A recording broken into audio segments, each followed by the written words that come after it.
사도행전 18장 24절입니다. 알렉산드리아에서 난 아볼로라 하는 유대인이 에베소에 이르니 이 사람은 학문이 많고 성경에 능한 자라. 그가 일찍 주의 도를 배워 열심으로 예수에 관한 것을 자세히 말하며 가르치나 요한의 세례만 알 따름이라. 그가 회당에서 담대히 말하기를 시작하거늘 브리스길라와 아굴라가 듣고 데려다가 하나님의 도를 더 자세히 풀어 이르더라. 아볼로가 아가야로 건너가고자 하니 형제들이 저를 장려하며 제자들에게 편지하여 영접하라 하였더니 저가 감에 은혜로 말미암아 믿은 자들에게 많은 유익을 주니 이는 성경으로서 예수는 그리스도라고 증거하여 공중 앞에서 유력하게 유대인의 말을 이김일러라. 28절 말씀까지 봉독했습니다. 오늘 우리는 이 본문에서 아볼로라는 사람을 만납니다. 그에 관한 얘기가 성경에 그렇게 두드러지게 부각이 되거나 많이 언급이 되진 않습니다만은 이 사람은 굉장히 대단한 사람입니다.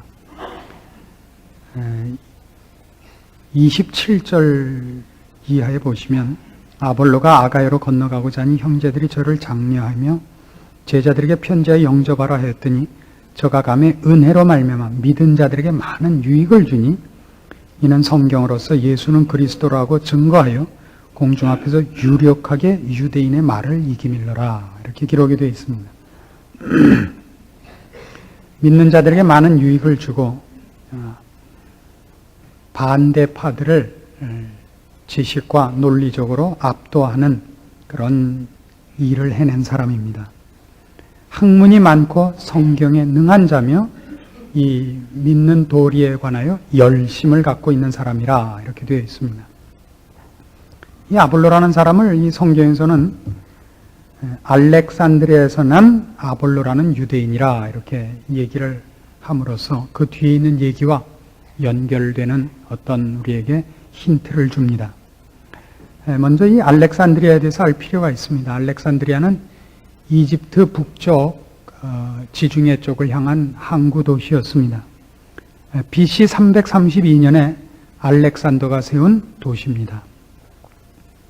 알렉산더는 너무 일찍 죽었기 때문에 이것이 그렇게 나중에 큰 도시가 되고 그 이름이 자기 이름을 따서 되리라고 생각을 못했었습니다. 굉장히 큰 도시였고 이 시대 로마의 세계 제국에서 로마 다음 가는 도시였습니다. 그 당시 로마, 그리스, 소아시아, 팔레스타인, 북부 아프리카 이렇게 지중해 연안을 연결하는 로마 대제국의 두 번째로 큰 도시였습니다. 근데 이 도시가 AD 7세기에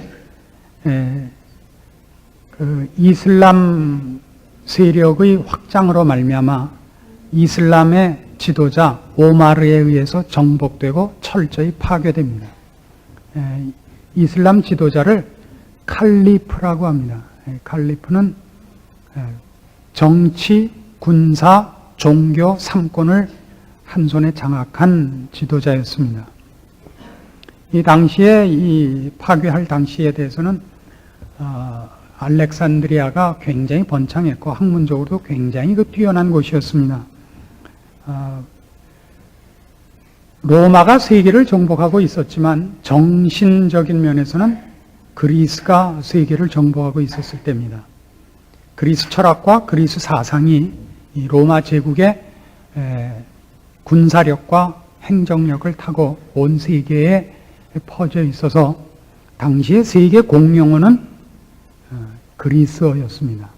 그래서 이 신약도 그리스어로 쓰여 있고 당시엔 그리스어를 모른다는 것은 말이 안 되는 것이었습니다. 이 알렉산드리아에는 그 그리스 철학을 이어받은 네오플라토니즘이 꽃을 피웠고 여러분 잘 아는 현대 과학과 수학의 그 중요한 뿌리들도 거기서 찾을 수 있습니다. 수학에서 유명한 특별히 기하학 쪽에서 유명한 유클리드도 여기서 그 활동을 했고 기독교적으로 얘기할 때도 오리겐이라든가 아다나시우스 같은 초대 교부들 기독교 신앙의 그 사도를 뒤이은 초대 기독교의 정지 작업을 한 유명한 위인들도 바로 여기 출신들이었습니다. 그런데 이 아까 얘기한 칼리프 오마르가 AD 7세기에 이 알렉산드리아를 파괴할 때 거기에 있었던 가장 큰 도서관과 모든 장서들도 불태우고 말았습니다. 그 이유는 이것이었습니다. 거기에 있는 책들과 지식들 중에 코란에 없는 것이 있다면 그건 불필요한 것이다.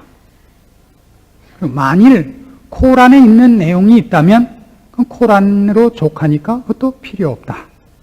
그래서 엎어치나 미치나 그래갖고 몽땅 다 불태워서 알렉산드리아의 그 찬란했던 문화나 문명 같은 것은 오늘날 우리에게까지 연결되지 않고 이렇게 일찌감치 함몰되고 말았습니다. 그러나 여기는 당시에 세계 문화와 문명과 사상과 철학과 정신에 있어서 가장 앞선 도시였기 때문에 아볼로가 여기서 출생했고 여기서 교육을 받았다는 것은 우리에게 많은 것을 시사해 줍니다. 그래서 아볼로는 그가 이 세상에서 가졌던 학문들과 배웠던 모든 것들과 합쳐서 이 사도 바울에게 있어서 아주 필요한 조력자가 됩니다. 그가 어느 만큼 대단한 실력가였고 힘이 되었느냐 하면 사도 바울과 조금 더 우열을 가릴 수 없을 만큼 동등한 지위를 그가 확보하고 있었습니다. 고린도전서는 고린도 교회에 일어난 분쟁 때문에 사도 바울이 쓴 편지입니다. 거기에 4개의 당파가 있었는데 바울파, 베드로파, 예수파와 함께 아볼로파가 있었다는 것은 우리가 생각해 볼 만한 아볼로의 지위를 증명해 주는 것 중에 하나입니다. 바울 자신이 아볼로에 대하여 이렇게 평가하는 것을 만납니다. 고린도전서 3장 6절 봅니다. 고린도전서 3장 6절입니다. 나는 심었고 아볼로는 물을 주었으되 오직 하나님은 자라나게 하셨나니 그런즉 심는 이나 물 주는 이는 아무것도 아니로되 오직 자라나게 하시는 하나님뿐이니라. 바울이 자기는 심었고 아볼로는 물을 주었다 할 때 이게 어떤 차이가 있다는 얘기가 아니라 둘이 얼마나 동등하게 하나님 앞에 쓰임을 받았는가. 대등한 아볼로의 지위를 바울이 인정하고 있는 것을 만납니다. 그러나 오늘 우리가 아볼로의 이 뛰어남을 살펴보는 데 있어서 우리가 은혜를 얻고자 하는 것은 그가 그 뛰어난 것을 어떻게 사용했는가 하는 것입니다. 처음에도 말씀드린 바와 같이 아볼로는 이런 탁월한 재능과 지위를 갖고 있었음에도 불구하고 하나도 그것을 소인배 같이 쓰지 않았습니다. 아볼로는 감추어진 사람이고 우리가 생각하는 것보다 훨씬 뛰어났음에도 불구하고 우리가 전혀 그를 알지 못하는 존재로 숨기워진 입장에서 사도 바울의 그늘 속에 숨기워져서 하나님의 일을 한 사람입니다. 그리고 그가 그렇게 일한 것 때문에 바울보다 조금도 못하지 않다는 것을 우리가 배울 필요가 있습니다. 학자들 사이에 의견이 분분하긴 합니다만은 신약 성경에 나오는 히브리서를 바울이 썼다 그러는 사람만큼이나 아볼로가 썼다 그러는 사람이 있습니다. 바울이 썼다 그러는 사람은 신약 성경을 대부분 바울이 썼고 그리고 히브리서는 다른 서신서에 비하여 더욱 구약에 정통했어야 됐기 때문에 그런 실력 있는 글을 쓸 리가 바울밖에 없다. 그래서 바울이라고 생각을 합니다. 그러나 아볼로가 썼다고 생각하는 사람들은 바울은 언제나 자기가 쓴 서신을 자기가 썼다고 밝히는데 거긴 밝히지 않았고 그리고도 구약에 능통한 사람은 아볼로밖에 없다. 이렇게 생각하는 겁니다. 우리는 히브리서를 누가 썼는지 히브리서의 그 저자를 밝히지 않아서 모릅니다. 그러나 모든 학자들이 공통적으로 아볼로가 그걸 쓸 실력이 있었다는 걸 인정한다는 것은 기억해 볼 만합니다. 그럼에도 불구하고 그는 자기 자신을 바울과 대등하게 여기거나 다른 사람들이 자신과 바울의 대등한 어떤 지위, 실력으로 인하여 혼선을 빚고 오해를 하고 실족해 되는 것을 인하여 스스로를 감추어 하나님의 일에 협력한 사람인 것을 우리가 이제 살펴보게 됩니다. 고린도전서 16장에 가시면 바울이 고린도 교회에 그 교회를 설립하고 2차 전도 여행을 마친 후에 아볼로는 고린도 교회에 넘어갑니다. 그래서 아까 바울이 설명한 바와 같이 바울은 심었고 아볼로는 정말 물을 주어 키운 사람이 되었습니다. 그러나 고린도 교회는 그걸로 말미암아 바울파라든가 아볼로파라는 쓸데없는 싸움이 생겼습니다. 16장 12절 형제 아볼로에 대하여는 저더러 형제들과 함께 너희에게 가라고 내가 많이 권하되 지금은 갈 뜻이 일절 없으나 기회가 있으면 가리라. 여기서 우리는 이 두 사람의 그 하나님의 종으로서 일하는 아주 놀라운 일면을 보게 되는 것입니다. 사도 바울이 아볼로로 인하여 질투하거나 시기하지 않고 아볼로가 또 사도 바울로 인하여 시기하거나 질투하지 않고 서로 쓸데없는 경쟁을 하지 않는 것을 봅니다.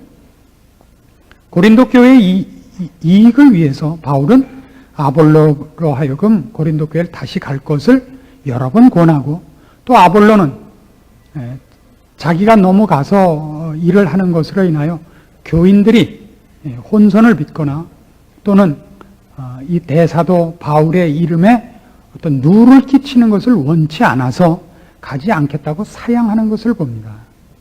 여기가 오늘 우리가 살펴보려는 가장 중요한 핵심되는 내용입니다.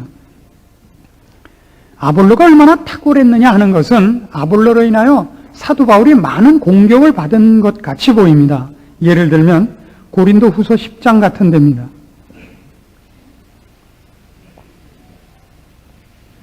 고린도 후서 10장 10절 말씀 보십시다. 저희 말이 그 편지들은 중하고 힘이 있으나 그 몸으로 대할 때는 약하고 말이 시원치 않다 하니 이런 사람은 우리가 떠나 있을 때 편지들로 말하는 자가 어떠한 자이면 함께 있을 때 행하는 자도 그와 같은 자인 줄 알라. 말이 시원치 않다. 사도 바울이 이런 비방을 들은 이유는 아볼로 때문이었을 겁니다. 아볼로는 훨씬 말에 능한 자였던 것으로 보입니다. 그래서 어떤 학자는 이렇게까지 얘기합니다. 성경에 나오는 사람 중에 꼭 들어보고 싶은 설교, 구약에서는 이사야, 신약에서는 아볼로라 그럽니다. 바울이 아니고요. 바울은 말을 잘 못했답니다. 이사야는 왕족이었습니다. 그러나 그가 이사야서를 쓴 것을 보면 그가 토했던 하나님을 향한 그 진심과 거룩한 그 분노들, 하나님의 안타까움에 참여한 그 표현들이 얼마나 그 놀랍고 장엄한지 모릅니다. 아마 구약에서는 이사야만한 설교자가 없을 겁니다. 신약에서는 아볼로라고 보아집니다. 그러나 우리는 아볼로의 설교를 성경에서 찾아보지 못합니다. 그래서 아마 아볼로가 잘했기 때문에 더욱더 바울은 그 부분에서 사람들의 공격의 목표가 됐을 수도 있습니다. 그래서 바울은 특별히 이 부분을 변명을 해야 될 일이 많았던 것 같습니다. 내가 말을 잘못하고 글은 잘 쓴다 그러는데 글을 잘 쓰면 그 사람이 글 잘 쓰는 것만 봐도 그 내용이 꽉 찬 사람이지 꼭 또 말도 잘해야 되냐. 이런 변명 아닌 변명을 해야 될 만큼 이런 일에 타격을 입었을 듯 합니다. 고린도전서 2장에 가시면 이런 것 때문에 아마 이런 글을 쓰게 됐을지도 모른다는 생각이 다 듭니다. 고린도전서 2장 1절 내용상으로 이 말을 해야 되겠지만 이 말을 해야 되는 배경 중에 하나는 이 말에 관한 공격에 대한 변명도 포함되어 있지 않은가 싶습니다. 2장 1절입니다. 형제들아 내가 너희에게 나아가 하나님의 증거를 전할 때 말과 지혜의 아름다운 것을 아니하였나니. 안 하긴 뭘 안 해요. 못했죠.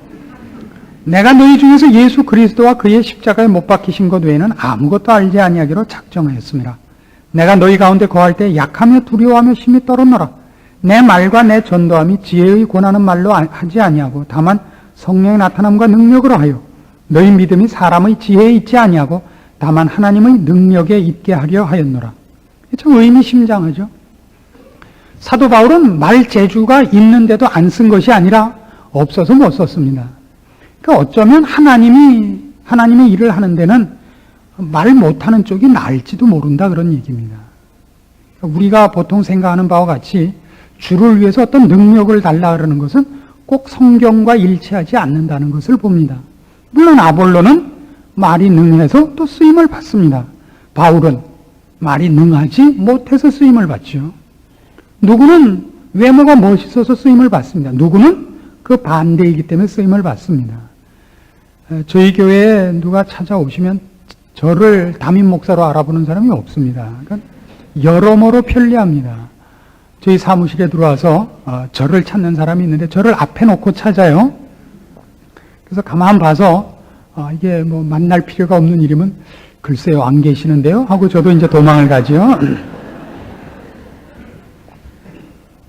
자, 이 바울이 아볼로로 인해서 다른 물론 그 일어난 일은 소인배들의 그 실수요 오해입니다. 그러나 우리식으로 생각을 하자면 우리가 바울이 대해서 생각하자면 아볼로만 없었던들 그런 생각이 들지 않겠습니까? 아볼로 쪽에서도 저는 그런 생각을 한 적이 없습니다만 여러분 같으면 바울만 없었다면 그런 생각이 나지 않겠습니까? 그렇죠? 그렇게 안 합니다. 고린도전서 4장에 가시면 둘이 어떻게 협력을 잘했느냐 하는 얘기가 이렇게 나옵니다. 4장 6절 형제들아 내가 너희를 위하여 이 일에 나와 아볼로를 가지고 본을 보였으니 이는 너희로 하여금 기록한 말씀 밖에 넘어가지 말라 한 것을 우리에게서 배워 서로 대적하여 교만한 마음을 먹지 말게 하려 함이라. 누가 너를 구별하였느냐? 네게 있는 것 중에 받지 아니한 것이 무엇이뇨? 네가 받았은 즉 어찌하여 받지 아니한 것 같이 자랑하느뇨? 자, 여기 사도 바울이 하는 이 얘기는 아주 음미할 만합니다. 아볼로와 바울은 왜 충돌을 안 할 수 있었느냐? 그러면 저들은 지금 자기가 만든 것을 갖고 와서 경쟁하고 있지 않기 때문에 다툼이 없다 그럽니다. 사람과 사람 사이의 다툼은 뭐냐면요. 한 사람이 만들어낼 수 있는 것에 우열을 비교하기 때문입니다. 한 사람이 만들어낼 수 있는 것이 어떤 한계가 있다는 걸 서로 인정하기 때문일 것입니다. 바울과 아볼로는 서로 다른 것을 갖고 있으면서 왜 안 싸우느냐 하면 이것이 각자가 자기를 증명하는 차원에서의 능력을 견주는 것이 아니라 각자 갖고 있는 것이 하나님께서 저들에게 맡긴 것이라는 개념이 있기 때문에 충돌이 안 된다 이겁니다. 바울이 받은 것이 어떤 것 하나입니다. 아볼로가 받은 것이 또 어떤 것 하나입니다. 둘은 한 하나님이 주신 것이기 때문에 한 하나님 안에 있는 것 중에 일부분입니다. 부분은 합쳐서 전부를 나타내야지 부분과 부분이 싸우면 그것마저도 깨지고 맙니다. 인간은 그가 가진 것과 상대방이 가진 것이 어느 것 하나를 소유하기 위해서 상대방을 무너뜨려야만 되는 충돌적 사고방식밖에 못 가고 단치적입니다. 어느 것 하나를 소유하기 위해서 나머지를 놓아야 됩니다. 한계가 있고 사람들이 편협하기 때문일 겁니다. 그러나 하나님 앞에 받은 것이라고 생각할 때는 하나님이 나에게도 줬고 바울에게도 줬고 아볼로에게도 줬다면 이것도 하나님에게서 나온 것이요 저것도 하나님에게서 나온 것입니다. 하나님 안에서는 충돌이 있을 수 없습니다. 그렇다면 우리가 받은 것이 다른 이유는 하나님의 부여하심의 일부밖에 우리가 받아내지 못할 유한한 내 연약함 때문이지 저 사람과 내가 누가 맞고 누가 틀린 차원의 비교와 싸움거리는 아니라는 것을 둘이 아는 것입니다. 이걸 여러분 이해하십니까? 이것이 바울과 아볼로의 뛰어난 점입니다. 그리고 오늘날 우리가 기억해야 될 우리 신앙생활에 있어서의 잊어서는 안 되는 자세입니다. 우리의 신앙생활을 가만히 생각하면 그 생활 속에는 바울과 같이 이렇게 드러나게 쓰임을 받는 사람이 있고 똑같은 실력과 똑같은 대접을 받을 적을 가지고도 감추어져서 쓰임을 받는 사람이 있습니다. 이것이 우리가 처음에 기억해야 될 것 중에 하나입니다. 그리고 그 싸움은 하나님께서 우리에게 허락하신 것을 우리가 지금 온전히 소화하지 못하며 온전히 소유할 수 없기 때문에 일어나는 우리의 한계 때문이라는 걸 알아야 됩니다. 여러 사람이 각각 다른 모습으로 모일 수밖에 없는 것은 하나님께서 풍성하게 우리에게 주시기를 기뻐하시고 하나님의 온전하심을 우리에게 알리고 싶어서 여러 사람을 일으킨 것이지, 다르면 싸워야 된다는 발상은 얼마나 죄악된 발상인지 모르는 것입니다. 우리가 마치 합창을 하는 것과 같습니다. 소프라노가 있고 베이스가 있어야 됩니다. 서로 다르다는 것은 소프라노와 베이스가 만나서 누가 더 높은 음을 내는가를 싸운다든가 누가 더 낮은 음을 내는가를 싸운다든가 하는 것은 이소부화에 나오는 두루미와 여우 싸움에 불과한 것 아니겠습니까? 다르다는 것은 우린 존중해야 된다는 걸 잊지 않아야 됩니다. 그리고 이렇게 하나님은 다른 사람을 모으신다는 걸 알아야 됩니다. 왜요? 같은 사람끼리 있으면 서로 도움받을 것이 없기 때문입니다. 달라야죠. 내가 산수를 잘하면 상대방은 국어를 잘해야 되고, 또 다른 사람은 무슨 외국어를 잘하고, 누구는 과학을 잘하고, 그래야 전체를 보죠. 같은 것끼리 모여 있다는 것은 도무지 쓸모가 없습니다. 그래서 교회라든가 우리의 신앙 인생 속에서 하나님이 우리를 인도하시는 길을 가만히 보면 언제나 다른 사람을 만나게 하고 나와 다른 것을 가진 사람을 만나게 하십니다. 그때 우리가 기억할 건 이겁니다. 둘 중에 누가 윗자리를 차지하느냐, 누가 더 대접을 받느냐로 싸우지 않아야 된다는 것입니다. 이것만큼 피곤한 싸움이 없습니다. 앞에 나온다고 해서 꼭 잘난 것이 아니다 하는 것을 비유를 들자면 이렇게 들 수 있습니다. 그 점쟁이 중에 한문 파자점이라는 것이 있습니다. 한문을 이렇게 획을 이렇게 나누어서 파자를 만드는 방법을 아십니까? 김삿갓이 어느 집에 유숙하러 들어갔더니 그 주인이 김삿갓을 업수이 보고 식사도 한 끼 안 주려고 밥상 올릴까요? 그러니까 월월산산하거든. 이게 파자, 해자입니다. 붕자는 월자가 두 개죠. 달월자가 두 개. 그걸 나눠서 월월. 출자는 위에 산, 밑에 산 두 개를 나눠서 산산. 월월산산하거든. 그래갖고 김삿갓이 돼지 새끼로구나. 그래갖고 주인이 까무러 쳐가지고 잘 놀래갖고 대접을 잘했다. 그런 글을 못 보셨습니까? 제가 설교하는 대상에 대해서 새로운 깨우침이 있었습니다, 지금. 이제 그런 해자, 점쟁이가 있는데요. 쌍둥이 형제가 와서 이 점쟁이에게 누가 형이고 누가 아웅가 맞춰봐라. 그런 겁니다. 그러니까 점쟁이가 한 사람 보고 각각 한일자를 써보시오. 그랬습니다. 한 사람이 한일자를 썼어요. 또 한 사람도 나중에 한일자를 썼습니다. 먼저 쓴 사람하고 당신은 동생이요, 당신은 형입니다. 아니 어떻게 그걸 아셨습니까? 당신이 먼저 썼으니 한일자를 먼저 쓰면 밑에 아래 하자가 되고, 아래 하자는 쓸 때 한일자를 먼저 쓰죠.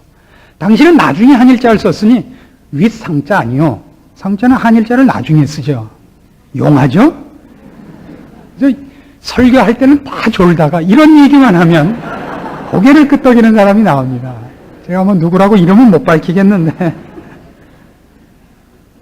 한일자라는 것이 아래 하자나 윗 상자에서 먼저 나오느냐 나중 나오느냐가 뭐 이렇게 중요하지 않습니다. 그렇죠? 그것 하나로 그 글자가 성립이 되질 않습니다. 어떤 글자에선 그 날일자가 그 글자에 아주 중요한 획이 되는 것이 있겠죠. 눈에 보이는 가장 중요한 획이 되는. 그런다고 해서 그것이 그 글자를 형성하는 전체는 아닙니다. 글자는 여러 개가 모여서 그 글자를 만듭니다. 어떤 사람에게 A자를 줬는데 하나님이 이 사람이 A자 중에 그 맨 첫 획만 갖고 있을 수 있습니다. 그게 뭐가 되죠? A자의 첫 획을 가지고 본인이 뭐라고 생각했습니까? 나는 1자를 가졌다고 생각했죠. 아라비아 숫자의 1자. 이런 이해는 종종 봅니다. 사람이 자기가 가지는 신앙적인 편견 때문에, 그리고 무지함 때문에 하나님이 그에게 허락한 것을 다 소유하지 못합니다. 그래서 자기가 가진 것이 A의 한쪽인 줄 모르고 A의 한쪽 다리인 줄 모르고 아라비아 숫자 1자인 줄 알고 있습니다. 그러다 많은 세월이 흘러서 어떤 사람을 만나서 이게 A자라는 걸 알게 됩니다. 어떤 때는 이게 시옷자의 한쪽 다리인지도 모르고 사람 인자의 한쪽 다리일 수도 있습니다. 이런 일들이 우리에게, 아니 글자 속에도 있다는 걸 보면서 무엇을 알아야 되느냐 하면 우리가 하나가 큰 글자 안에 한 획으로 존재하여 한 글자를 완성한다는 걸 잊지 않아야 됩니다. 그래서 아무도 뛰어난 것만을 좋아하지 마시고 그 속에서 쓰임 받는 자신의 위치를 업수히 여기지 않아야 됩니다. 근데 여기 한 걸음만 더 나가서 생각하면 이렇게 됩니다. 오늘 아볼로를 생각하면서 이런 생각이 자꾸 나는 거예요. 우리는 앞선 일, 그것이 종교적으로 두드러진 일일 때는 열심히 기도합니다. 예를 들면 공중 기도를 하게 됐다든가 무슨 일로 어떤 종교적인 행사를 하게 됐다 그러면 열심히 기도를 합니다. 그 이외의 일, 일상사에 대해서는 여러분 기도를 하지 않지요. 그렇죠? 그건 무슨 꼴이 되느냐 하면 집 가짜를 쓴다고 생각해 보십시다. 위에 점 찍고 지붕 씌워놓고 밑에는 대강 쓴 꼴이 되고 만다고요. 여러분의 일상사도 여러분이 하나님의 자녀이고 영원한 목적을 갖고 사는 사람의 한 걸음이요 한 시간인 그 중요성은 중요하다고 생각하고 뛰어나다고 생각하는 어떤 것보다도 절대 없이 여길 수 없는 한 부분인 것입니다. 우리는 이 일에 대해서는 기도를 안 합니다. 범상한 일에 대하여 기도를 하지 않습니다. 중요한 일에만 기도를 합니다. 꼭 한국 사람들 집 짓는 것 같아요. 대문 만드는데 1억 들고 그 집 짓는데 50만 원 든 꼴이 됩니다. 그런 신앙관을 가지지 않기를 바랍니다. 아볼로가 즐겨 사도 바울의 그늘 속에 들어간 것은 그의 인품이 고매하고 겸손하고 이런 일반적으로 우리가 생각하는 그의 성질의 문제가 아니라 그가 무엇이 중요하고 하나님의 일을 어떻게 하는가를 알았기 때문입니다. 사도 바울도 마찬가지고요. 그래서 우리는 사도행전을 종종 바울 행전이라고도 부릅니다. 그의 업적이 두드러지게 기록되고 있기 때문에. 그러나 사실은 알고 보면 그 속에 얼마나 많은 사람이 있는지 모릅니다. 대표적으로 바울의 이름이 나왔을 뿐이지 그 속에는 바나바도 있고 실라도 있고 그리고 이 사도행전을 기록한 의사 누가도 있습니다. 브리스길라와 아굴라도 있고 그 여러 사람이 등장을 합니다. 그 사람들이 한 일은 결단코 작은 일이 아니며 그것이 없었던들 바울의 행적이 쓸모가 없었을 중요한 한 획들인 것입니다. 누가 그런 얘기를 해서 웃었습니다. 어떻게 오늘은 한문 얘기가 많이 나왔는데요. 이 이름에 7, 7자가 들어가면 좋지 않답니다. 왜 그렇습니까? 그랬더니 그 7자를 잘못 써서 그 7자의 맨 꼭대기에 있는 게 독립을 하면 망자가 된다 이겁니다. 그렇게 써요, 그죠? 그 망할 망자인지 7, 7자인지 정말 조금 차이로 그렇게 돼요. 그게 무슨 이름하고 무슨 관계가 있습니까? 시간은 많고 배는 부르니까 쓸데없는 생각이 나는 거죠. 그러나 실제로 우리 일은 그렇습니다. 우리 일은 그래요. 글자라는 것이 중요한 것만 중요한 게 아니라 점을 찍느냐 안 찍느냐로 심각해지는 거예요. 그렇죠? 옛날에 이조 시대가 이제 시작을 하면서 왕씨를 다 죽였습니다. 그래서 어떻게 했죠? 왕씨가 살아남으려고 점을 찍었죠. 주씨가 됐죠. 그래서 그죠? 주씨가 됐죠. 밑에다 찍어갖고 옥씨가 되고 그랬었습니다. 점 하나 있고 없는 걸로 그때 목숨이 왔다 갔다 했습니다. 우리의 신앙 인생 속에서 여러분들이 없이 여기는 것, 기도를 안 하고도 넘어갈 수 있다고 생각한 것들이 글자를 만드는 하나의 점들이라는 걸 잊지 않아야 됩니다.